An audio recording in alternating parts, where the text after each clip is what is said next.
Dear students, good morning. Today we are going to deal with a very special topic, that is literary terms, and it is equally important for all the UG and PG classes.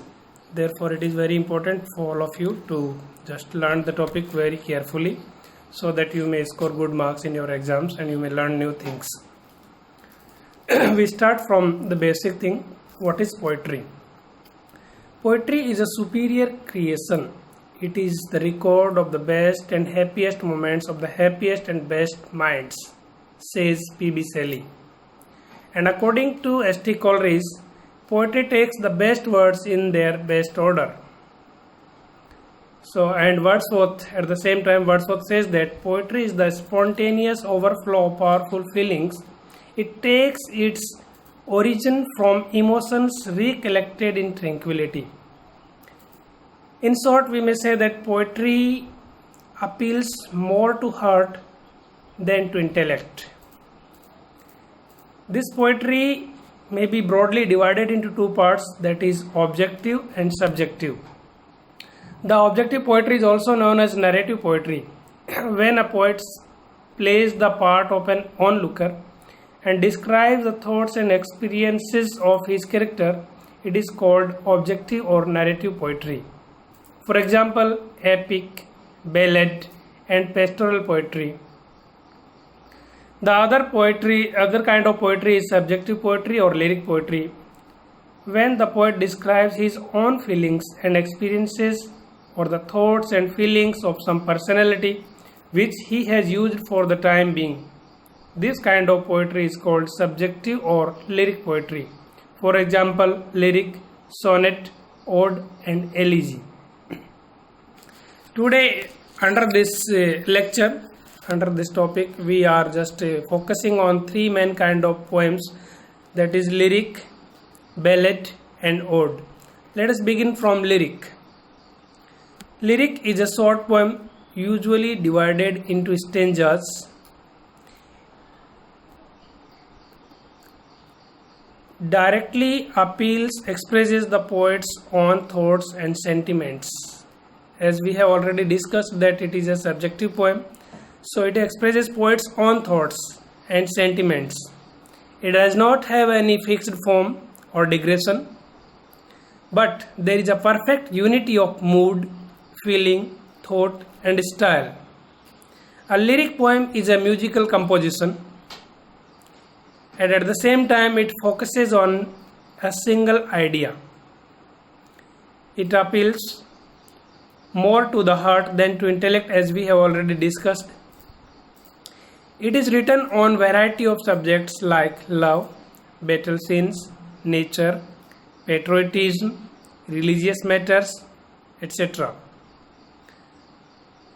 If we go deeper into this poem, into this topic, we find that lyric poem has three parts of it.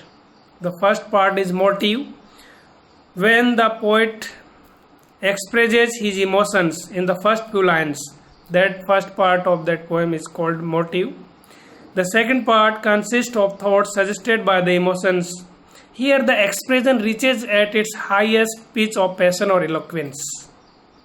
And the third part that marks the return of the poet to his initial mood.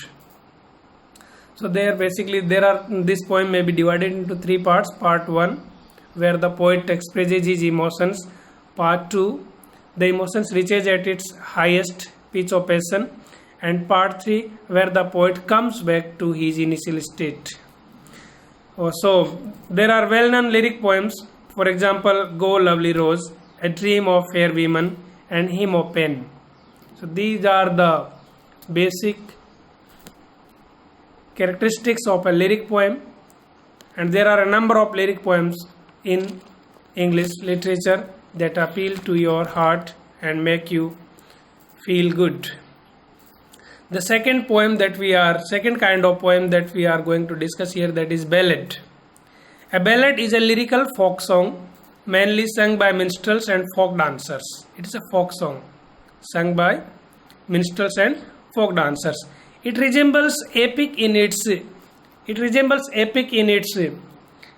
feature and origin, but it is shorter and lighter. Epic is longer poem and it deals with the serious topic, serious mood, but a ballad is a shorter poem and deals in a lighter mood. A ballad is marked with simplicity and artlessness. It is very simple poem. It appeals by its rapidity of rhythm, plainness of thought and diction. Its themes are love, hatred, pity, war and supernatural. Most frequently used stanza is that of 4 lines. A ballad poem is written, generally it is written in 4-line stanza, and the second and fourth line of each stanza rhymes together. Means the second and fourth lines are rhyming in each stanza. For example, Rhyme of the Ancient Mariner. This is a well-known ballad poem written by S.T. Coleridge. So, a ballad is a folk song mainly sung by minstrels and folk dancers. It is written in a stanza of 4 lines where the second and fourth lines are rhyming together. It is a shorter poem and with a lighter mood. It's very simple in diction and style, and it appeals by its rapidity of rhythm. These are the most known characteristics of a ballad poem. Now we move towards ode. It is a long lyric poem. Ode is a long lyric poem. It is serious and dignified. Its subject is exalted and elevated in tone and style. It is often in the form of an address. The poet is addressing someone in an ode poem. The style is always sober and stately. The Greek poet Pindar, who is known as the founder or the father of this ode poem, he set a stanza pattern of 3.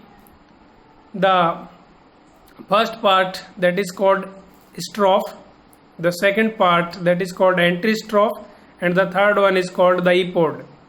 In this way, the ode poem is divided into 3 parts by Pindar: strophe, antistrophe and epode. Now, what is strophe?